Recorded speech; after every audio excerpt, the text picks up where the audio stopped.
মেয়েরা খারাপ, মেয়েরা খারাপ। আমি তো এত খারাপ দেখি না, তুই কোথায় তো খারাপ দেখিস? আমি তো দেখি তুই তুই বেটা টেনে পড়িস মাত্র, তোকে আমি ছোট করে দেখছি না বেটা।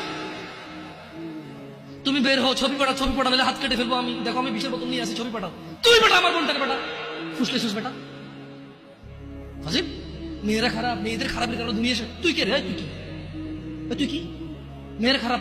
শোন, আমাদের গ্রামে প্রবাদ আছে, ধর্মীয় কথা না এটা। এখন যেটা বলছি এটা প্রবাদ, এটা ধর্মীয় কথা না। কোনো মেয়ের যদি একবার হাঁটুর উপরে কাপড় ওঠে আর নামে না বেটা। তুই উঠেছিস হাঁটুর উপরে কাপড়, ও উঠায়নি। হাঁটু পর্যন্ত তুই উঠেছিস, আর এখন সে নামাচ্ছে না। তুই মনে করিস তুই বেঁচে গেছিস না? তুই মনে করিস তুই জিনাই জেনা না? না বেটা, ও তোর সাথে জেনা করেছে, এরপরে তোকে আরেকজনের সাথে করবো, আরেকজনের সাথে করিস। আর তুই সূচনা, তুই ওকে শিখেছিস না, সবগুলো তোর উপরে আসবে না। তুই নিজের ছোট পাপিষ্ট মনে করিস না?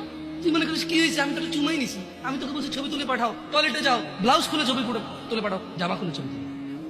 বেটা ফাজিল, আল্লাহ তোকে হৃদায়ত দিকে। আমি ভয় পা, ভয় পা, আল্লাহকে ভয় পা ছোট ভাই আমার।